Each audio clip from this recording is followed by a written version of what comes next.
1823, jeigu neklystu metais, Mėmelio vaistininkas Vilhelmas Kannenbergas surinko varpenio pavyzdžius ir nežinojo, kokia čia rūšis. Ir praėjus 30 metų jinai buvo paprašyta kaip nauja mokslo rūšis. Ir būtent to vaistininko garbei buvo pavadinta Botrychium Kannenbergii. Deja, truputėlį pavėlavom, Amerikoje jau buvo paskelbtas vardas Botrychium simplex ir jis turi pirmumo teisę. Tai mūsų ta Klaipėdos populiacija yra pirmoji Europoje, bet rūšies vardas kaip sinonimas tik tai vartojamas, neturi pirmumo teisės. Bet istorija labai graži. Tai jūs, irlandai, truputėlį panašiai kaip Vilhelmas Kannenbergas pastebėjot šitos mažosius varpenius.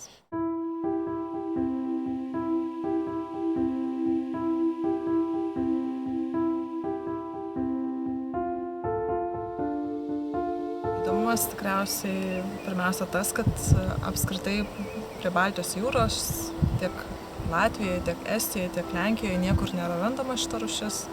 Mes vieninteliai esame tokie su Nemirsetos ypatingai gausia populiacija ir turime šansą šį bei tą pasakyti ir mokslui ir pasidalinti su vakarų Europą.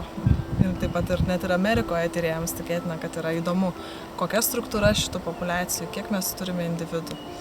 Ir taip pat man asmeniškai, aišku, buvo labai smagu ir įdomu atrasti būtent lytinę mažojo varpenio kartą, surasti dirvožemyje pasislėpusį gametofitą. Truputėlį bijau sumeluoti, nes skaičiavo mano studentė Ieva Marija Sokolovaitė, bet mes skaičiavome 30 kvadratinių metrų ir suskaičiavome daugiau negu 2500. Gametofitą mes nufotografavome pirmą kartą mokslo istorijoje, iki to buvo mažojo varpenio gametofito, tik tai iliustracija piešinys iš 1922 metų publikacijos. Ir taip pat labai džiaugiuosi, kad pamatavome tokį rodiklį kaip bendrą genetinės medžiagos kiekį.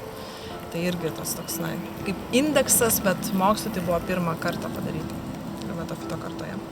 Bet kitas dar dalykas, kuo yra ypatingai įdomi irgi šita žemažolė pieva, tai yra tai, kad mes turime ne tik mažąjį varpenį, mes turime ir Botrychium multifidum, daugiaskiltį varpenį ir dar mes turime ir driežlelę, Phaeoglossum vulgatum kartu augančią. Tai šitie dalykai irgi mano kolegos, kurie Vokietijoje tyrinėja, stebina ir tokių įvairia rūšių populiacijų, nors dažnai varpeniai skirtingų rūšių auga kartu, bet konkrečiai su mažuoju varpeniu tokios populiacijos irgi nėra žinoma.